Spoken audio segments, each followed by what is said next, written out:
it's not that you're never going to do it. You're just not going to do that right now. And you don't know. Something could happen where maybe you want to change your mind of how you want to approach that thing. So you're also giving yourself time to perfect how you want to bring that out to the world when you finally have the time to put that together and bring it to the world. Ooh, I like that. Okay. All right. Well, hey y'all, welcome to another Sips and Conversations Live.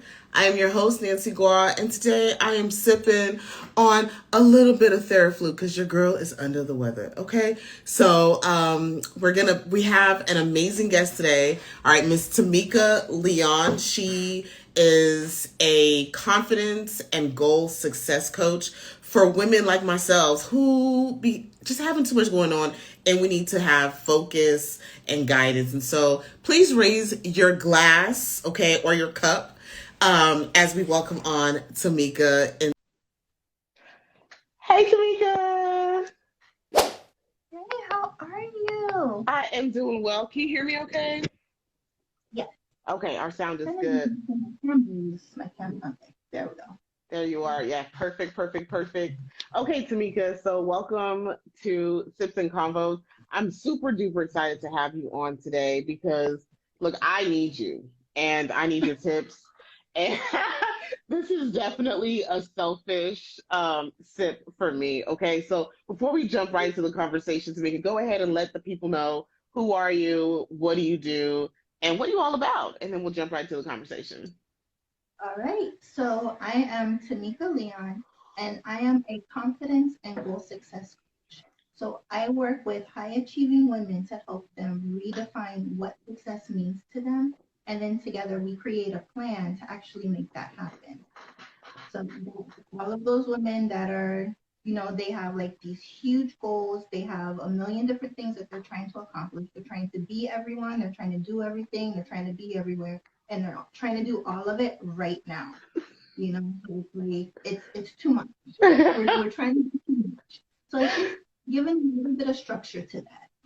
Yeah, and it's something that is just so much needed. And so I know when we came across you, I just knew that we just had to have you on. And everybody that's joining us right now, I'm so excited just to have Tameeka, we're going to hear all about your story here. And then, if you don't mind, we're going to just need you to drop just a little bit of knowledge on us. Okay.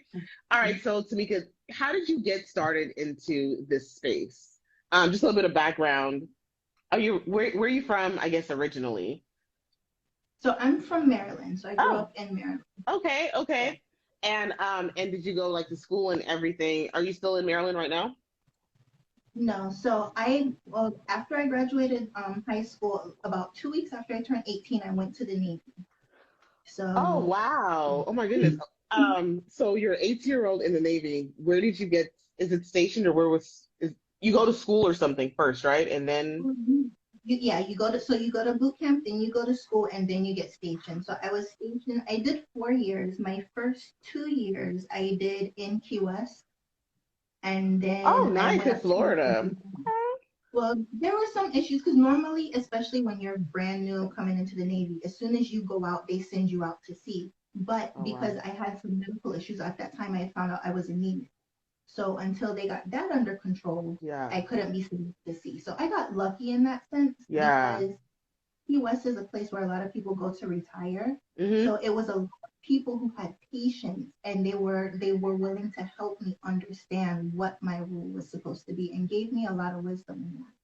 Oh, nice. Okay, so yeah, so you're an 18-year-old away from your family, but then you still had some guidance and some sort of like structure and governance around you. What was your job in the Navy? So I was aviation maintenance administration. Okay. So anything that they did on the aircraft, I maintained all of the records for that. Oh, neat. Okay. And how long were you in the Navy and maybe in that capacity or just in general? So I did 4 years in the Navy, and then so after Key West, I ended up going to Virginia. So I was assigned to a squadron, and then I Okay. did spend some time over in the Gulf. So when I was in boot camp Wow. 9/11, Oh, yeah, wow. yeah. Wow. It's so funny enough, my son just had we interviewed. He interviewed me about which is hilarious, about 9/11, my experience at 9/11, and Mm. he actually said he had the best interview in his class. And I was like, well, you're kind of cheating because I talk all the time. So um, I'm just waving at some of the folks. Hey, y'all, as you're coming in. Um, and uh, and so, I was kind of giving my remembrance as to where I was at 9/11 and how I felt and how it's impacted my life. So, how did that experience kind of impact you while you were in the Gulf during 9/11, away from your family? At that time, I'm guessing you're at least, what, 19 maybe at that point? Or are you still Well, 18? I was still 18. Well, I was in boot camp when it Okay. happened. I Okay. wasn't in the Gulf. So Okay. I was in boot camp. So I was still 18, but I just remember there was a lot of uncertainty. Like we didn't know what was going on. And boot camp for the Navy is up in Great Lakes. So we were like right outside Chicago. And there, like, it happened, and all of a sudden there were people saying, oh well, they're talking about they're going to blow up the Sears Tower, so they brought in like National Guard, they brought in Marines. We saw so many people, so many tanks, and so many guns, and it was just like we felt safe, but we felt like we were isolated because we weren't around our families, we weren't in our normal Yeah. environment. Yeah. So we were hearing about all of this and not having access to any of that. Wow. As a kid, too. Like, Yeah. it's not even like you're even in your early 20s or mid 20s or, maybe our age now. You're a child and you're going through all of this. And so 9/11 happened. And then I guess then you got stationed in Virginia. You're Mhm. there for quite some time, and you said you're in the military for 4 years. Why did you end up leaving, if you don't mind me asking? So there were a few things that I wanted to do, but one of the things that I really didn't like about being in the military is that you're basically property. Mm, You're just another cog in the wheel. Like who you are as a person doesn't matter. So there's all kinds of opportunities if you're willing to, just follow what you're told. yeah, That's always a problem for me. yeah. So I managed to not get into too much trouble, but I got really close a lot of times. Wait, what's your sign? I have to ask this. But this is very important before we move forward. I'm Leo. You're a Leo. Yes, so queen vibes all day. Yeah, I can totally imagine. Okay, yeah, I mean, like, I'm a Sag and Sag, I'm not like huge into like astrology, but I just know enough, right? About like certain things about signs, and I'm rebellious. So there is no way. I already know. There is no way. What do you mean I can't wear dazzly shoes today? But that's how I'm feeling. you know? So, okay, so once you got out of the military, what did you kind of walk into? So getting out, like I had these big grand ideas. It was like in my mind, it was like, oh, well, I can still travel, I can still do all of these things. Yeah, you don't have all the same opportunities once you get out because now in the military, I don't know how many people realize this, but if you live on base, you don't have to pay a lot of bills. Like you don't have to pay for you're not paying for your medical care, so that's not coming out of your paycheck. You don't have to pay for your Wait, like housing at if all? you So it's leave. all free. Yes. Wow. Yes. Okay. So you don't pay for your housing. There's no utilities. The only things you pay for are extras.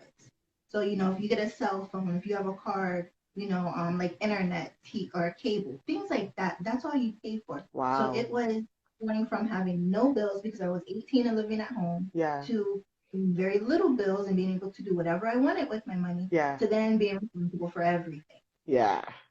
That's a huge shock. I mean, like, how did you handle that now being a civilian, thinking that your life was going to be one way and really life, like, legit slapping you in the face saying, baby. There were quite a few years where it was difficult because I don't like budgets.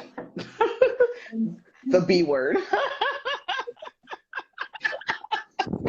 it's hard. Like it took a while for me to be Yeah. like, I can't just go and buy whatever I want. I really have to pay these bills, or I'm gonna end up in collections. I'm gonna end up getting all these phone calls that I'm now trying to avoid, and I'm all stressed out. It's Yeah. like, okay, I need to get this together. I need to figure out what's going on. Yeah. Yeah. which, and that's a topic for a whole nother day. I really feel that I think our education system really fails us in Yes. that sense, right? And Hmm. so that's some stuff that we're working on, on with SIP. So y'all stay tuned now. But I think it really fails us in that sense of not preparing us for the real Hmm. world, right? And so Hmm.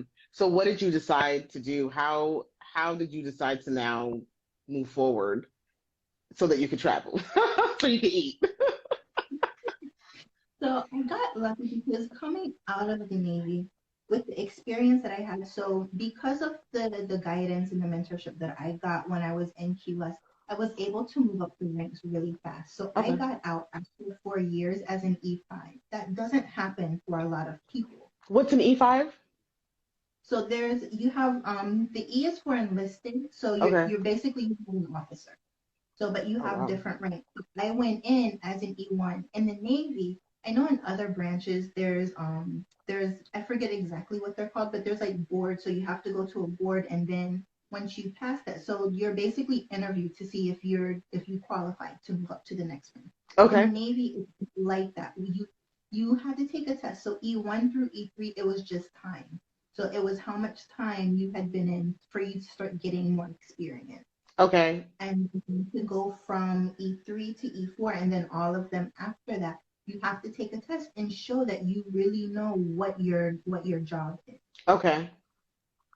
So So as it an was. E5 in aviation administration, Mhm. right, is what then you were able to really come out as a civilian, getting, I imagine, some pretty decent opportunities. What was your first role that you had? So there's a company, and funny enough, I'm still there. So it's been 15 years. Wow. Oh my God. Look, can we look? Cheers to Tameeka, okay, to the millennial in the building who has stayed at a job for more than like 6 years. Hats off to you because wow. Yeah, let's hear all about this amazing place. I'm not gonna lie, there were some times where it got a little difficult, Okay. but so coming out of the Navy with the experience that I had, I was able to get a job that had some of the same aspects. And in Central Florida, at least in Orlando, working in aviation or aerospace is going to be one of your best opportunities. So here I was able to do it, and it was so at first we were under JetBlue, so that was me coming Awesome. into all of a sudden I have flight benefits. So that was fun for a while it lasted. So Yeah. I didn't use them as much as I should have at the time because we don't have them anymore. Okay. But part of that was it helped me do more traveling than I would have been able to had I had to pay for all of those flights out of pocket. Yeah, yeah. Flight benefits are definitely they're mad dope. I was Yeah. American Airlines baby, so trust me, I Um, understand. Mad dope. yes.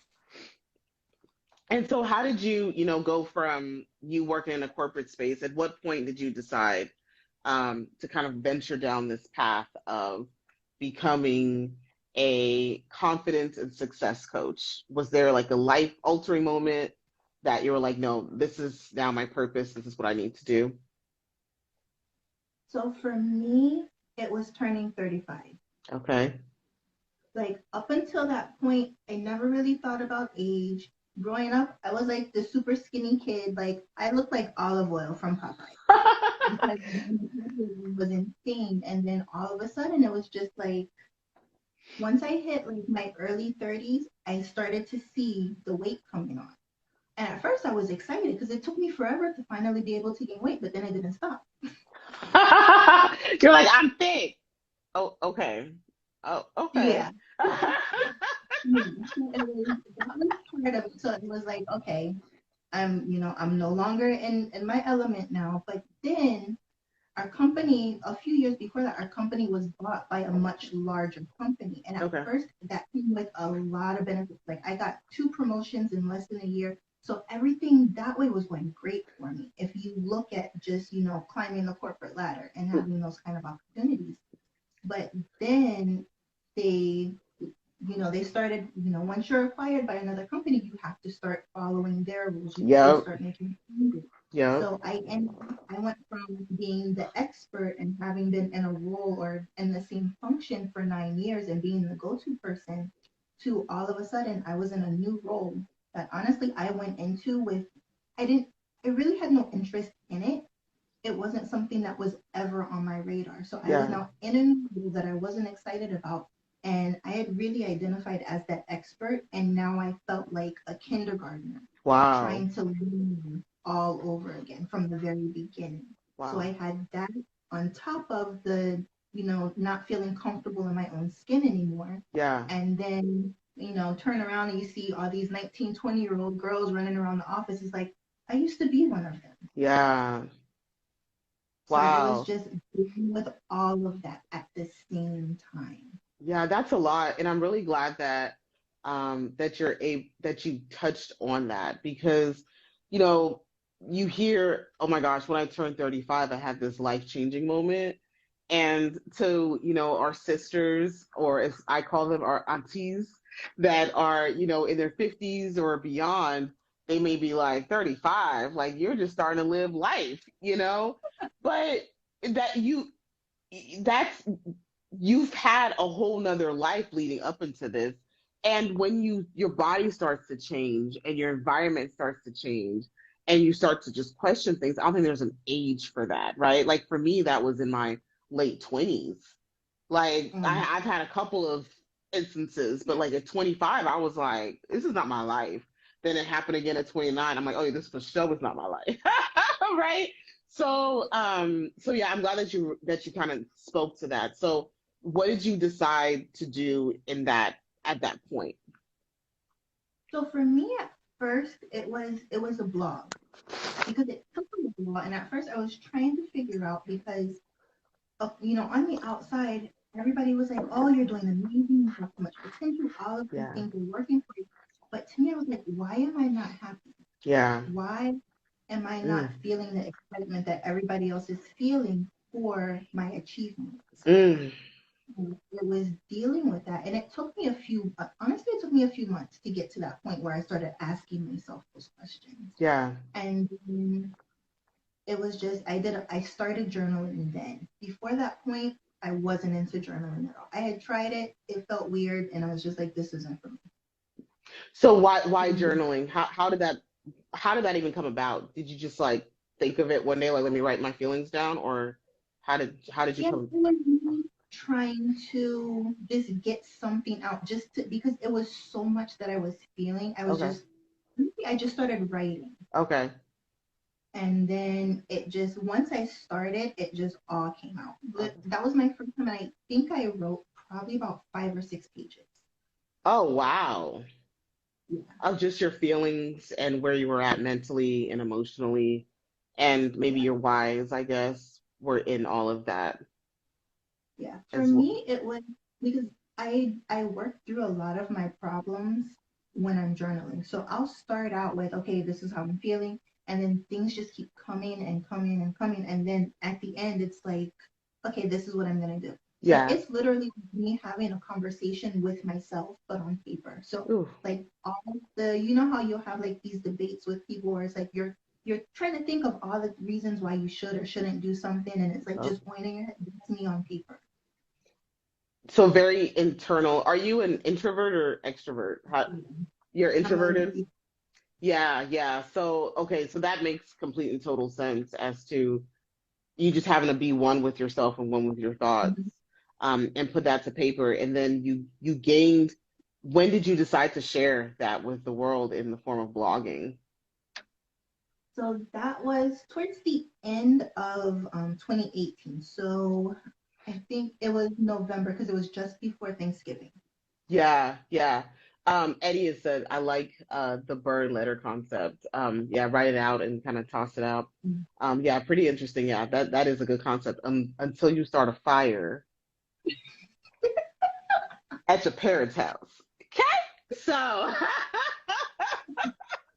I watched that episode of Oprah. Okay, that's all I'm gonna say.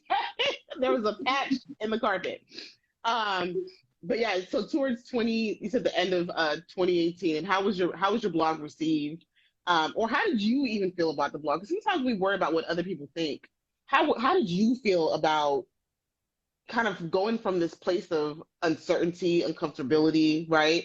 To like now you're sharing that with everyone to see. Like, how did that even make you feel in that moment? Well, for me, the idea behind the blog, this also goes into me being an introvert. So the idea of the blog was it was just going to be a place for me to motivate other women and help them, Mm, help the women who were going through what I had been going I through. love it. In my mind, there was really not going to be any vulnerability involved. And I started Can, writing. can we pause? Because I'm sorry, I got to get in your mind and understand that. Because how was there no vulnerability involved in that? For me, my intention was not to be as completely open as now I know, Mm, because part of that is me still wanting to be a very private person and me okay, not knowing who was going to read it. I gotcha, didn't want to put too much out there. gotcha. So you were just doing enough, right? Yeah. Just to be like, okay, I went through this, you feel me, type situation. Okay, that makes sense. Um, okay, we're gonna circle back probably at some point. I'm just locking it away. Okay. And so were you able, like, what was the feedback then, I guess, at that point? Because if you're looking to help people, then obviously there's some sort of feedback, right, that you're looking to attain. So how were you received at that point? So part of it in the beginning, I was terrified to put it out. So I was just like, okay, I'll just put it in these strategic places and people will just find it. Okay. That doesn't, What that's not. strategic cases? Like like an Easter egg hunt, Adam? So I had found like some directories. So I was like, okay, I'm gonna put my blog here, and then people will Mm-hmm. find some directory. I had started my Facebook page. I was like, okay, people are gonna find me on my Facebook page, That and then makes I started sense. my. So it wasn't me promoting it and Yeah. really sharing it. It was me putting it out there. Part of that was the fear. Yeah. Fear of what? There were two things: fear of me putting myself out there, but the second part of it was the fact that I was still in my corporate job and fear of what they were going to think if they saw that I was Mm. doing something that wasn't related to the job. Oh, that's heavy. That's heavy because I can relate, right? Like I can definitely relate to that. And I just recently, I'm saying maybe like last year, just Mhm. decided like screw it. Like this is what I do and I don't care. And to the point where I talk about it at work. I don't care if I have other lives. I'm dynamic and what. So, but it's Yeah. just crazy that I think most of us can probably relate to that because I can definitely relate to that fear because you don't know how they're going to react, right? Are they going to let you go? Um, how are they gonna judge you? There's just so much that comes with that. With that, okay. So once you have the blog, you're out there. Um, how did we get to where we're now? You're actually a coach. You went from this person that's afraid for people to even know what you're doing to now you're like, I'm a confidence coach. How do you bridge that? Those two different, very different people, right? Yeah. So for me, it was, and the coaching, like in my mind, it was just going to be the blog. When I first started, it was just going to be a blog, and that was going to be a place to help motivate women. Okay. And it was it was like the second half of 2020 is when I started thinking about becoming a coach. Okay. Was that Because at during the the pandemic, 2020? That was, yeah, year before last. Yeah, yeah. So, okay. So it was me deciding that I wanted to have a stronger impact. I wanted to work closer to the women that I wanted to help. And that was also me stepping into it and saying, I know that I like helping people. I know that what I do helps people because it's worked for other people. Okay. Let me make it a point to, one, help them build the confidence, that they need to chase after these things. Part of that was also me wanting to find techniques to help me build that confidence. Because, like I said, when I was the expert, you couldn't tell me anything. I knew what I was doing. I didn't Yeah. care who it was. I could talk to the CEO and tell him straight to his face, about what I did. I was like, "You're wrong. This is how it works. If you want to do something else, then we need to follow another path." Yeah. But then once I lost that, it was a struggle to get my confidence back. Because you're starting all over again, right? Yeah. And I would say that that's the reason why a lot of people are complacent in Mm-hmm. life is that fear of being the new kid on the block. I really like the way that you'd phrase that. You're a freshman all Yeah. over again, right? You go from being a senior to a freshman. Like, man, I'm going backwards. Like, what the heck? Yeah. So, in getting closer to the women that you really wanted to help, you wanted to touch, um, how was that journey? Was it an easy journey to kind of, obtain clients? Um, Maybe tell us a little bit about your services and how that works. Okay. So the way I operate, the way I coach clients is a little bit different from honestly what I've heard any other coach do, Okay. because I'm still that type A personality. That's always going to be a part of me. But I'm also an introvert, Hmm. and I'm also an HSP. So I am highly sensitive. That was another Okay. thing that took me a long time to understand and to openly admit even to myself. So HSP is a highly sensitive person. Mhm. Okay. Okay. That just means that you like the way you process input, and it's like it's more intense than other people. So you'll take on your brain, everybody's brain is processing input. Hmm. However, you're more conscious of more of the input than most people. So you get overwhelmed faster than other people. Or sometimes like certain smells will be really strong to you, whereas for somebody else it's just a regular smell. So different things like that. So Gotcha. Okay. Okay. Okay. Wow. I've never heard it. I've never heard that quite that way mm, before. So that's something that now I'm gonna actually have to be more aware of as I'm speaking to people. Because sometimes, especially like I would say like in our community, right? It's like, man, you just being sensitive. mhm, But it's like, no, so maybe they can't, you're just processing it um just at a higher frequency, right, than somebody else can. So that's pretty interesting. Okay, I'm sorry, I didn't mean to cut you off there. no, but yeah, so for me, it was looking at all of those things and really understanding what it took for me to get to the point where I knew what I wanted and I was happy with where I was because I knew where I was going. Yeah. So the way I function is I still have that, hit it hard, knock it out of the park when it comes to your goals. But after, and I don't know if you've read Kate Northrup's Do Less book. Mm-mm.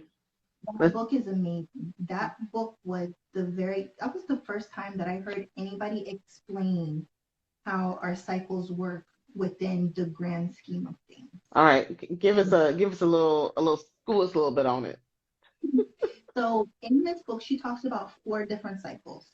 So Okay. you have your feminine cycle, you have the monthly moons or the moon cycles, Okay. you have the seasonal cycles, and then you also have like a productivity cycle. Okay.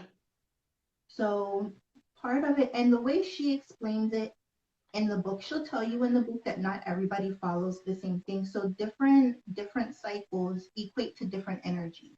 So Okay. like when winter is a time where the earth itself is dormant, that's normally a time where a lot of people are like things are slower, you don't have as much energy to do a lot of things. So that's not a time for you to be as social, Yeah. you know. Yeah. Yeah. So if you just look at it like that, now the way she explained it, honestly, I'm the complete opposite. Because she was saying, summer is the best time for people to be social. That's when people have a lot of energy, they do a lot of things. The energy that she talks about summer, for me, that's my winter. Wow. Yeah. Okay. So, and that's part of what I talk about with my clients is understanding how your cycle is unique to you. So I have a tracker where you can track, and it takes a while because you have to go through all of the seasons to understand how that fluctuates for you. So, but you track what your energy level is like throughout throughout your menstrual cycle. You Hmm. track also what it's like throughout the month, throughout the season. And then you can also track what your productivity levels like because there are certain times, like for me, there are certain times of the month where honestly I'm no good when it comes to getting work done. Yeah. But I know that about myself. I know to plan for that because I know when that's going to happen. Wow. You are hitting on something really, really, really hard. I was listening to a podcast today.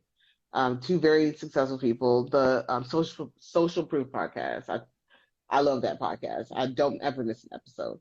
And they were both, they both had the most financially successful year of their life last year. And they're both in a funk right now. Now, you know, um, David Shands was mentioning that his mom had passed away back, I think it was November. And Oh wow. so he's just been in a rut, just kind of feeling kind of funky since then. But Donnie, she's like, everything's great. She's in a great relationship. Her business is the most prosperous it's ever been. She's like, why am I feeling this way? And one thing that her partner had said was that she does work in cycles. And so as you're Mhm. saying this, it's just kind of really hitting on me because you're not the only, I mean, for me to just literally listen to that today, right? So there's got to be really something to all Yeah. of this. And so that's really interesting. And I know myself, like, like there's times where this week I have not been productive, like in my professional work. I just have not. I can't get into that space for whatever reason. I'm just like, but then there's times where I'm just like, I can just knock everything out, right? And so now I kind of want to journal that because I think that's kind of dope. Like, I wonder what that would show me. Yeah. Knowing that it, like for me, because I know, okay, I have these things that happen during this certain, like a certain week of the month, or like, okay, at the end of every month, I have these things to do. If Yeah, I know okay, I'm going to have the energy to prepare for that, I know to prepare for that early enough or do yeah, enough ahead of time when I do have the energy so that it's not as taxing on my energy when it's time to do it. And I yeah, also do, if, because I've been doing like trying to talk a bit more about what I'm doing and I've been doing like more podcast interviews and things like that. If I have a podcast interview scheduled for a time when it's more low energy for me, I hmm, know that that day I need to do the least amount possible so that I can conserve my energy right, and bring my best self to that particular activity. yeah, man. Okay, so that really plays hard in the goal setting, right? Like to be successful, like you're setting yourself up for success when you know what your patterns are, because you're tracking it all. How do you feel like that plays into the confidence piece of it?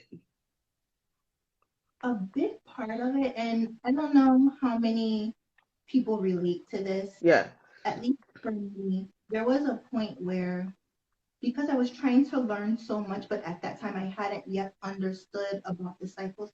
There were, weeks where I would pick up things like nothing. Like it was just like, okay, I learned this, I learned this, I learned this, I can implement it, let's go.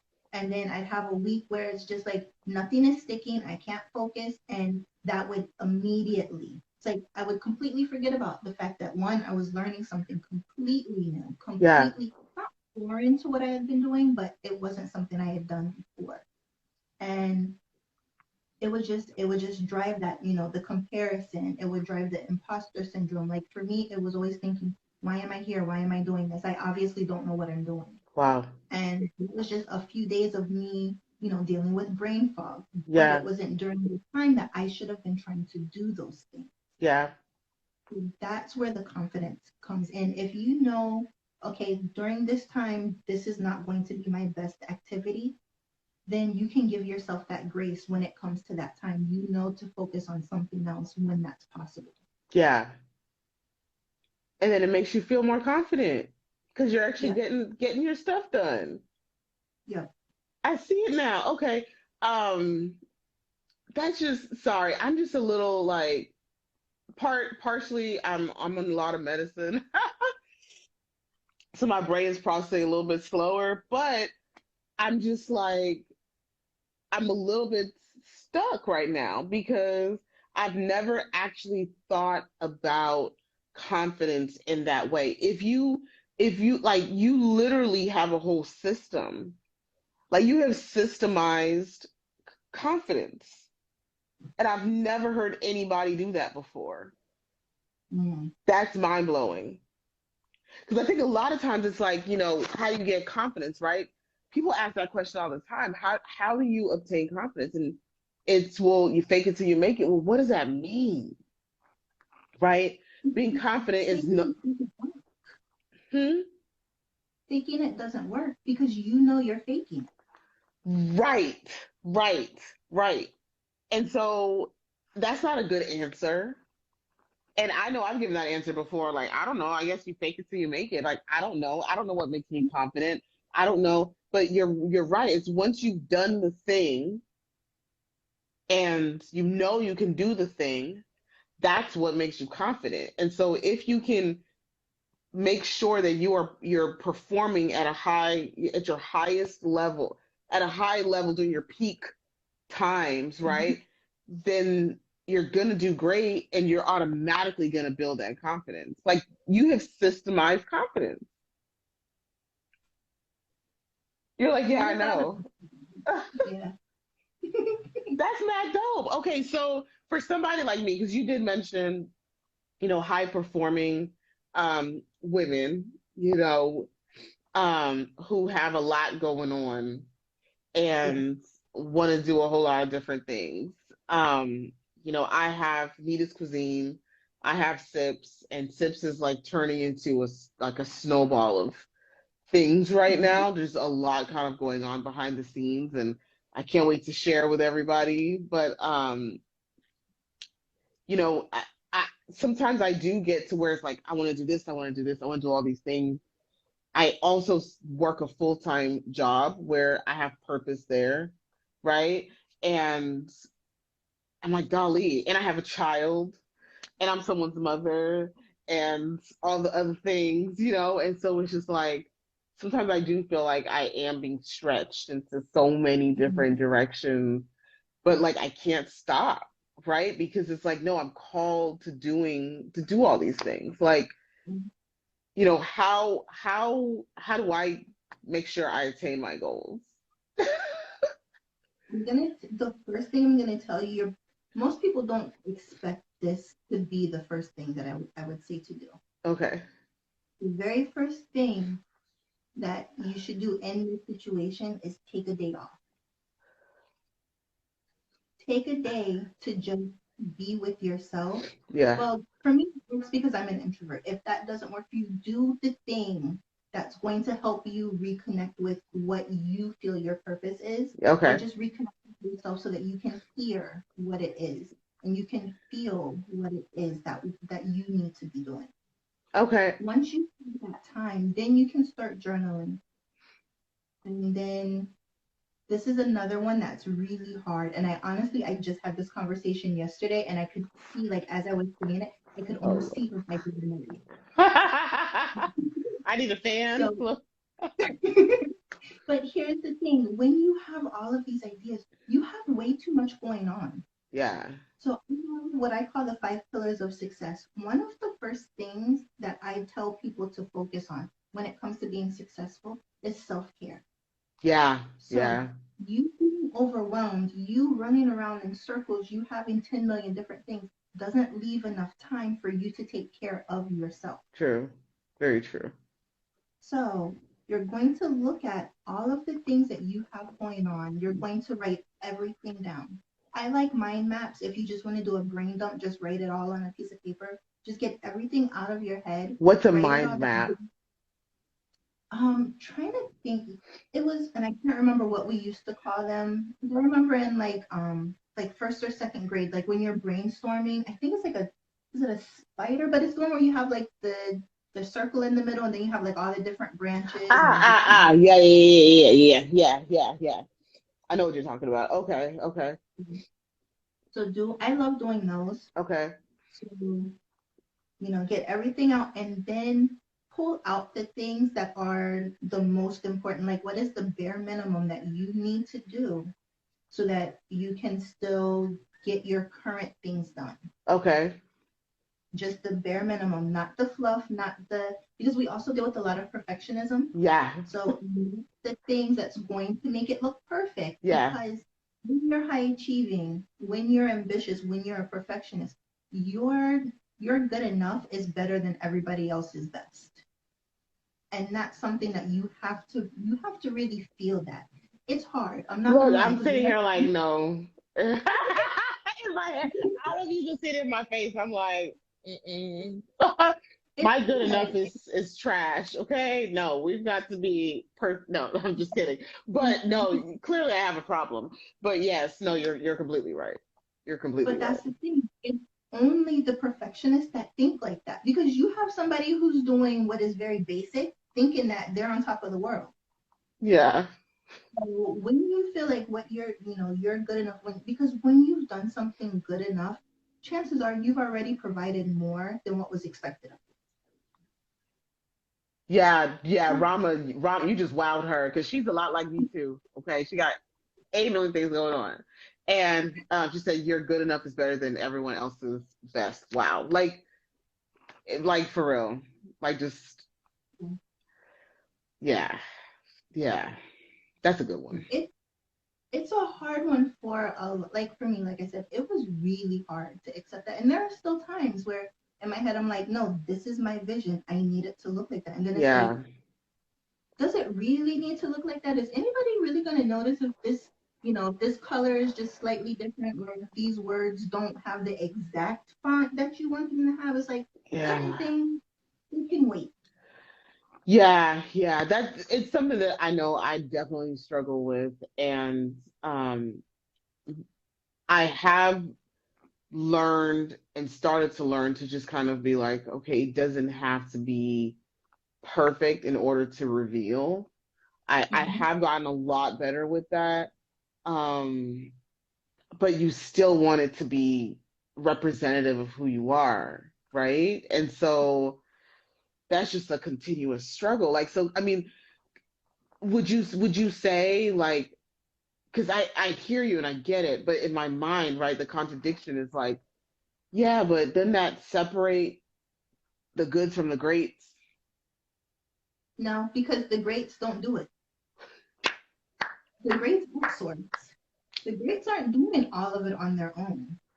Facts, facts. I have started to outsource. And outsourcing does cost, right? There's an Yes. expense, there's a cost to it. And so I fully agree with that. Yeah. The greats don't you're oh wow.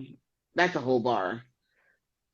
It really is a whole bar because until you can outsource, it's not okay to chase perfectionism, right? Exactly. It's so that makes a lot of sense. And what I really like is that you're not saying because a lot of people will tell me like, "Hey, quiet that part down. Just focus on one thing." You Right? can. I can't, and I'm like, I can't even like legit when someone says that to me. I'm like, you will never understand. I They're not literally the am high just, achievers. huh?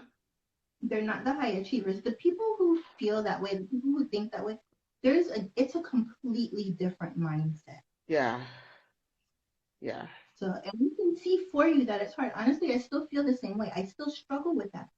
But the thing to remember is you're not completely taking it off the plate. You're removing it for now so that you can focus on what you need to get done so that you get to the point that you can outsource. And when you have somebody else that can either do that thing or you can give them other tasks so that you have time to do that thing, then you can yeah, bring it back.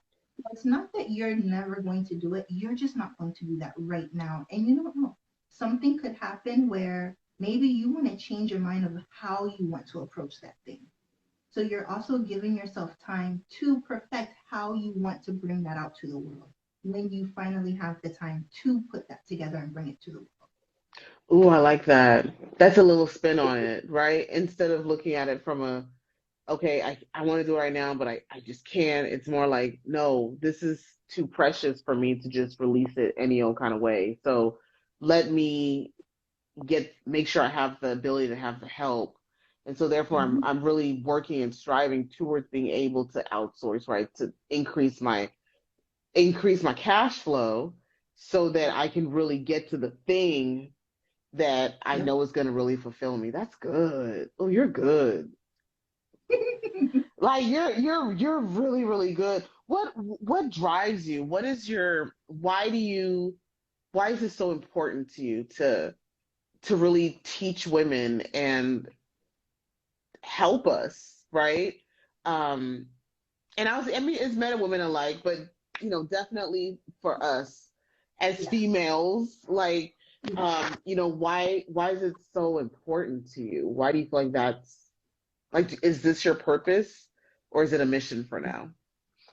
For me, the biggest thing is I don't want women to continue feeling like they're not good enough because they can't meet the absolutely unrealistic and unreasonable expectations of society. How so? Like, So what are the unrealistic and unreasonable expectations of society?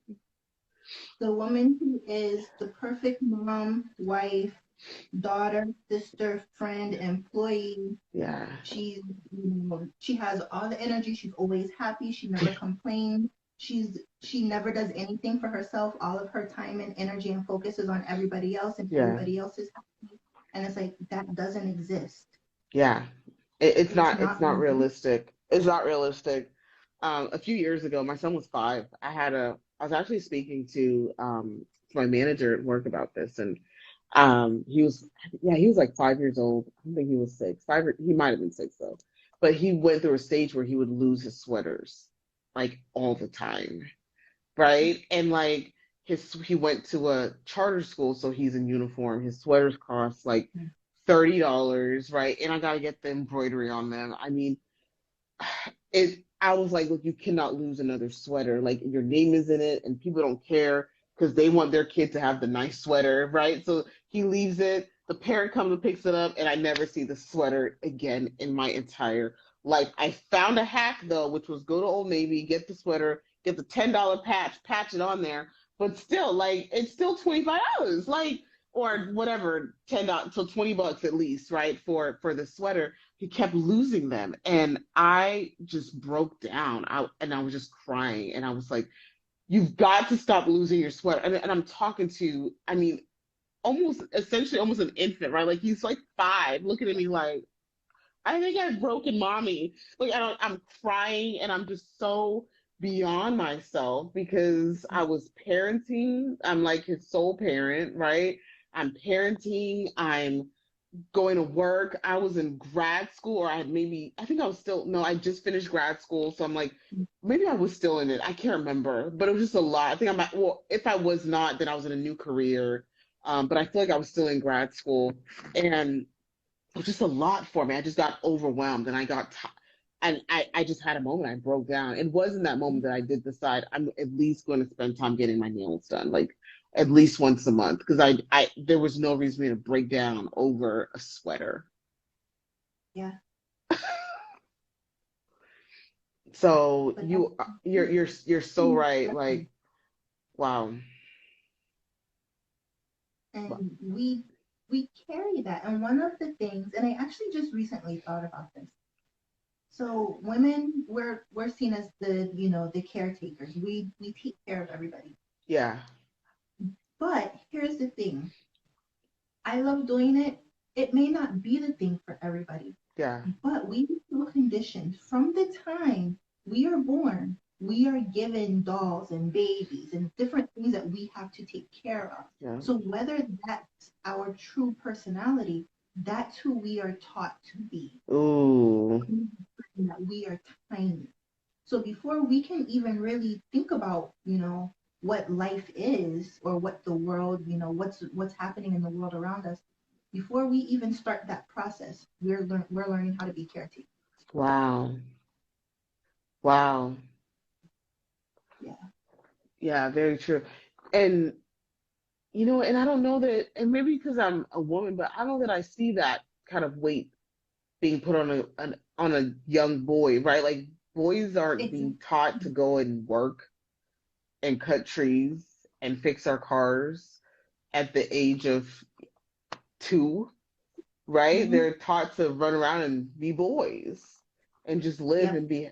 That's wow, wow. So yeah, so there's just so much weight that's being put on us, and um, so that's a good reason to have the purpose that you have to just help us kind of maneuver through that and work Yeah. through that pain point.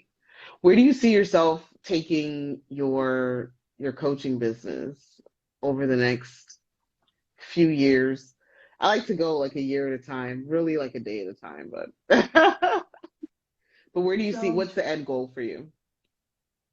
I'd say my end goal, honestly, is I'm wanting to build a community of women who are goal focused because not everybody has that. Not everybody's gonna have, these big, huge goals. Yeah, But I want a community where women know that it's okay for them to come out and say, I'm ambitious. I don't want the typical things that society expects me to want.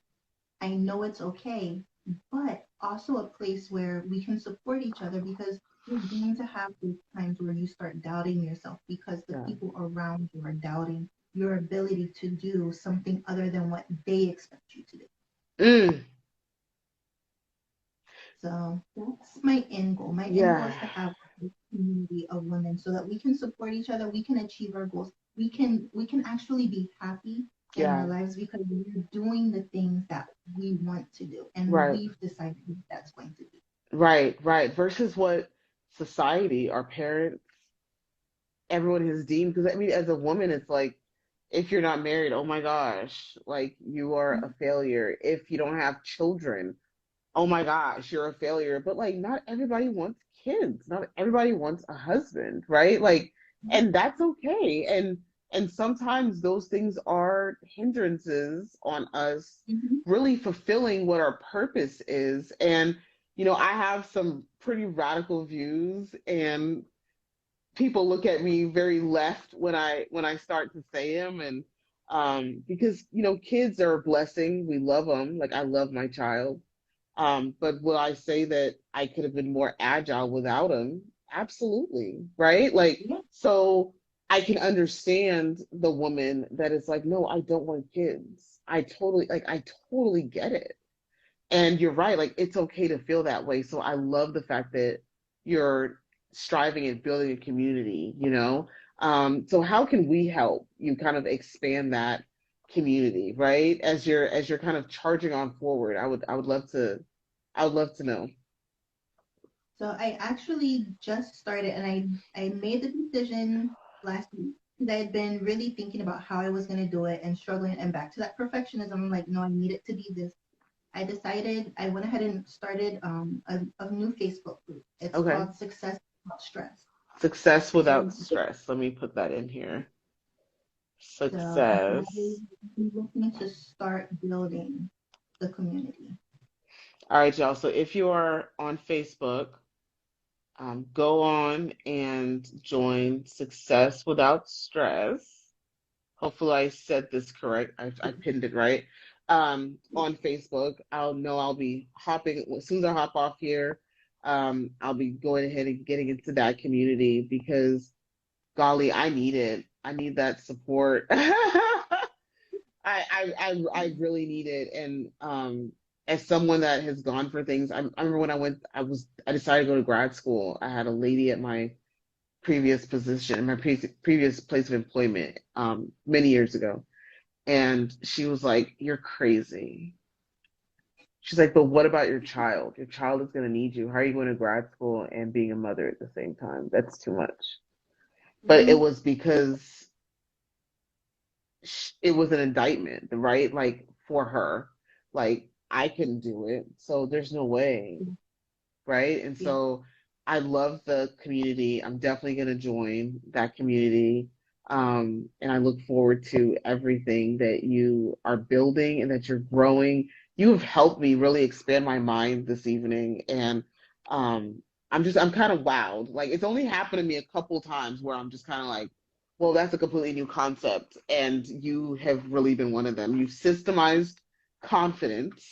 Okay. I need you, if you don't have like a simple book or something, you've got to like, I don't know, trademark that thing because you literally have systemized confidence. I've never heard anyone speak on it in that way. So I fully, that was like my favorite part of this entire conversation. So before we kind of wrap up, what is one thing that you would say, um, everything summed up, what's your one piece of advice or just one piece of just whatever that you would say if all you had to say was one thing? The one thing that I tell everybody, the one thing that I put everywhere, and I even have it on my business card, you deserve the same time, energy, and attention that you give to everybody else. Mm. Y'all heard that? Look, that's a spoken word. That's a spoken word. You deserve the same time, energy, and attention that you Mm-hmm. give to everybody else. Like it is your birthright. You are worthy. Like I love that. And that's what I'm gonna name this here. This you deserve the same time, energy, and attention. That'll be the title of this session. And I just thank you so much for just sharing your time with me this evening. I know it's late, so I'm just so appreciative of you hopping on, and I'm glad that I met a new, a new I don't want to say Instagram friend, but what is this called? Virtual friend and virtual coach from afar. And I look forward to continue to watch you grow. And so next week, y'all, come on back. Sips, we're back as per usual, Thursday evenings, 8 o'clock. Please pray for your girl because I don't have time for this nonsense. Okay. I just don't have time. I need to rest. I have taken Saturdays. I've started using Saturdays as like my one day that I'm just off as much as I can be off.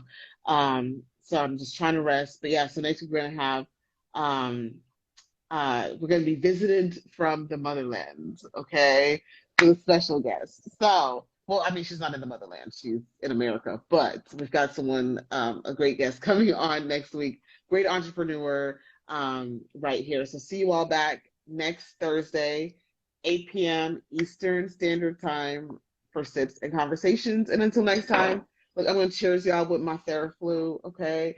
And y'all have a lovely evening. All right. Bye.